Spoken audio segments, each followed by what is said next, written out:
Alors une MICI, c'est une maladie inflammatoire chronique des intestins.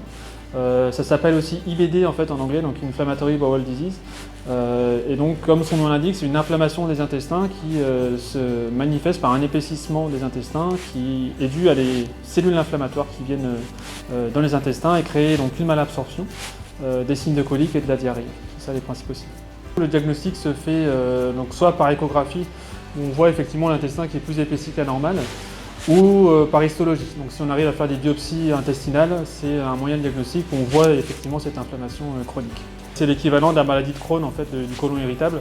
Et donc du coup, on a commencé à regarder cette maladie-là et on en voit de plus en plus, effectivement. Donc est-ce que c'est plus fréquent? Pas sûr, mais en tout cas, on en voit de plus en plus parce qu'on est capable de les diagnostiquer de mieux en mieux. Ça touche tout type de chevaux. Plutôt les chevaux adultes, on va dire, on voit pas trop ça chez les jeunes chevaux. On va dire les signes cliniques apparaissent à partir de 5-6 ans, puis après ça peut se déclarer n'importe quand. Il y a des formes qui ont un pronostic excellent, donc ce sont les cellules qu'on a trouvées, donc souvent c'est les formes probablement parasitaires. Pour les autres formes d'origine indéterminée, on a un pronostic qui est plus réservé à long terme.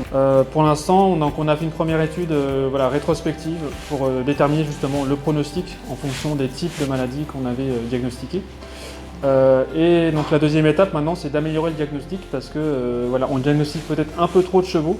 Donc on essaie de mettre le curseur au bon endroit pour savoir quelle est l'inflammation qui est, on va dire, tolérable dans les muqueuses rectales, qui est le moyen de diagnostic le plus fréquent.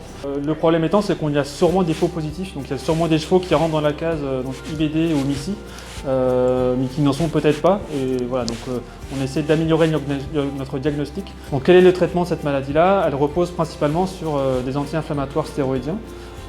Et c'est des anti-inflammatoires qui ont des effets secondaires chez le cheval, comme les fourbures par exemple.